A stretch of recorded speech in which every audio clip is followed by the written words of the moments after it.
Excited to welcome Ben Campkin from UCL's Urban Lab. How could urban regeneration lead to more just results? This is a question on the minds of many Londoners right now. I'm showing an image of the GLA's new regeneration committee and a survey that they've just done titled, "How should London's regeneration move forward?" How could urban regeneration lead to more just results? This is the question I want to think about. We know that to be more just, regeneration would need to benefit, in particular, Londoners from Black, Asian and minority ethnic groups, to use the categories that are used in the London Plan. The plan states, and I quote, "Although London's economy has been generally successful over the past 20 years, not everyone has benefited and the incidence of poverty has not fallen," unquote. And the plan continues by saying that amongst other groups, deprivation is concentrated amongst Black, Asian and ethnic minority Londoners. Furthermore, it comments that those populations are expected to grow strongly as a result of natural growth and migration, so that by 2031, an additional 6 London boroughs are likely to have a majority of their population from BME groups. The places that are most deprived in London, the plan conceives as opportunity and intensification areas. Since the 1980s, approaches to urban regeneration have been market-led, with an assumption that the wealth generated from regeneration will trickle down to those communities considered deprived or living in the most deprived parts of the city.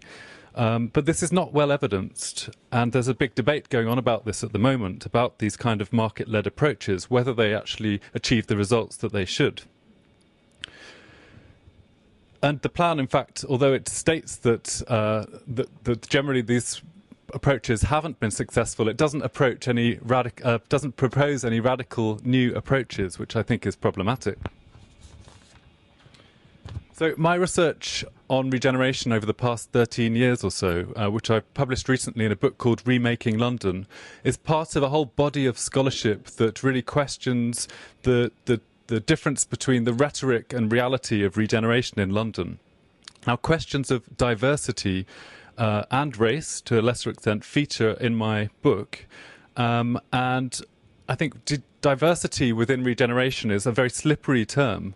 So on the one hand, regeneration is done in the name of diversity or the protection of sustainable communities. But on the other hand, we see time and again existing communities in regeneration areas with notably high Black, Asian and ethnic minority populations being displaced from affordable businesses and residential accommodation against their will, in the name of this greater good and trickle-down economics. A case that I investigated is that of the Elephant and Castle shopping centre, and I'm showing you an image here of the shopping centre as planned, as envisioned by the architects, this drawing of this sort of rational modernist building in the 1960s. And this is the shopping centre that may be familiar to you if you're from London, the pink, painted pink with a market on the outside in the moat area, so not really like the image of the building as planned.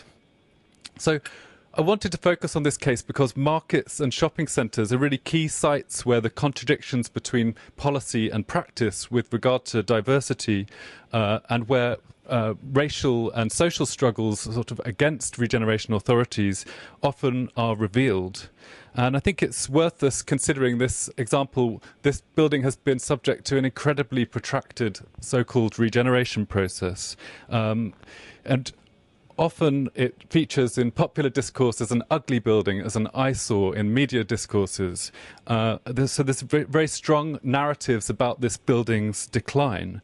And this often happens in regeneration areas where developers and local authorities wish to propose a certain mode of change. So they, in a way, exacerbate these discussions around decline and degeneration in order to justify the approach. And I think it's important to say that these views of decline are often coming from outside. They're not coming from communities themselves. And these narratives of decline, it's also important to say, reinforce social stigmatization. And often you get certain tropes associated with the description of buildings and materials that sort of leak into the metaphors used to describe people in relation to places as well. Now, these superficial accounts of this building's ugliness overshadow the fact that actually the building has been rather successful in adapting over time to the changing communities in the Elephant and Castle. And in fact, the shopping centre is an important social space and retail space for a large Black and Latin American community with a high proportion of, for example, Jamaican, Colombian, Polish shops and traders. Now, the accretions of various sort of adaptations of the building may have taken it away from its sort of formal ambitions in terms of the original design, but it's a good example to a building adapting to community needs. And in a way, when it first opened, it was quite unsuccessful and the shops were mainly derelict, so there was a misjudgment about the market for this building. But now it's a very busy place, and in a way you could say that it's self-regenerated. Importantly, it's provided affordable space for shopkeepers and market traders in a central location. Yet this in a way, this building is somehow antagonistic to the image of London as a global city, which the regeneration authorities would like to pursuing through renewal practices. So in 2004, this building became, and I'm just showing another image of the market outside, a detail from the urban space management who run the market now. This building in 2004 became the site of a conflict over regeneration when traders and business people complained to the council that they'd been mistreated, Southwark Council, and that the regeneration policies of the council were institutionally racist.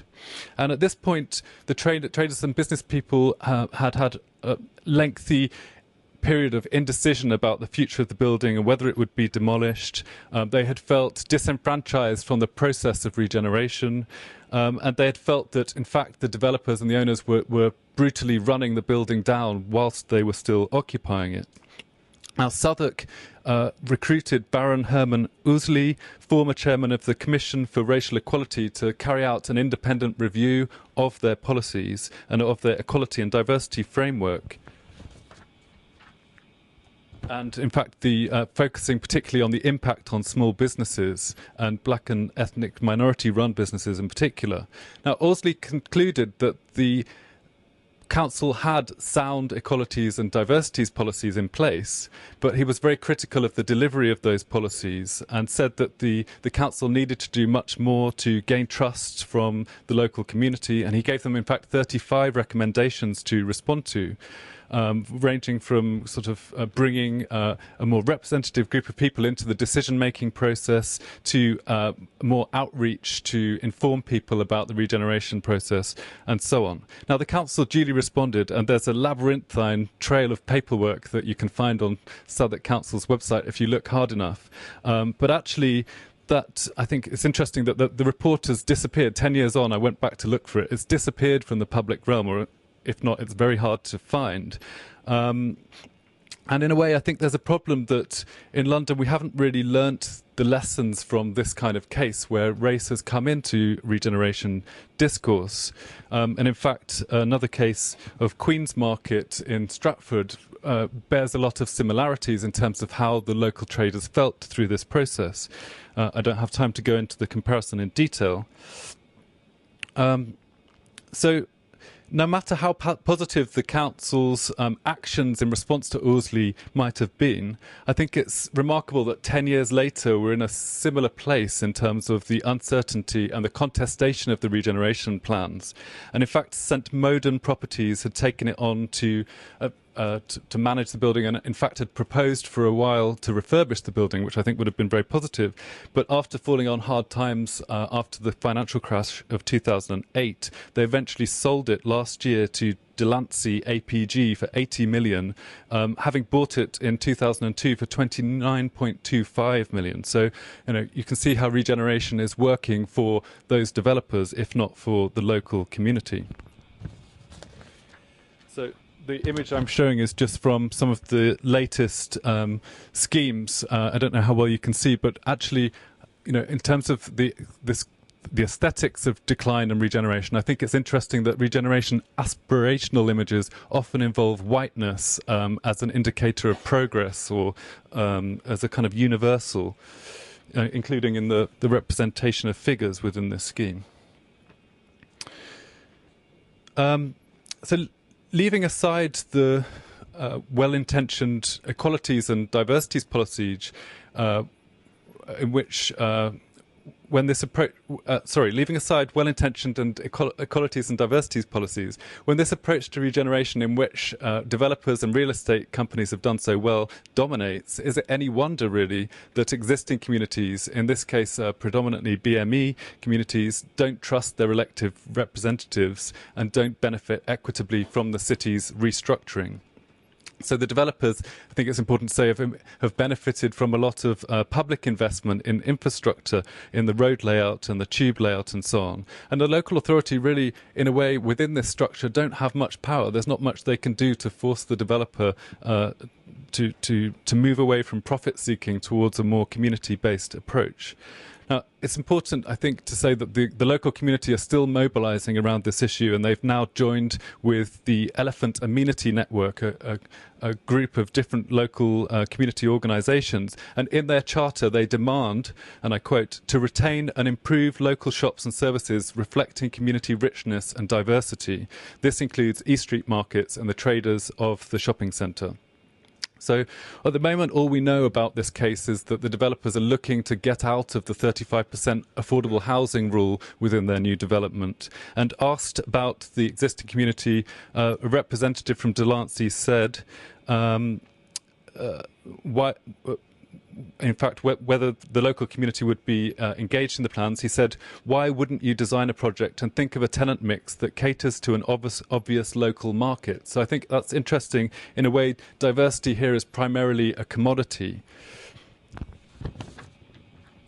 Okay, so to conclude, we've been talking today about constructing, contesting and crossing racial boundaries. I think this case highlights the often negative experience of regeneration and the consequent struggles of communities with large BME populations within regeneration, where regeneration exacerbates inequality. So we can think about the regeneration structure as constructing race. We can think about the discourses of decline and renewal as constructing race. We can think about race being contested by the local community, but also constructed in that they mobilized around race. And we can think in order to think about crossing racial boundaries, we have to think of new approaches to regeneration, new evidence-based and community-centered approaches to regeneration. I'll leave it there. Thanks.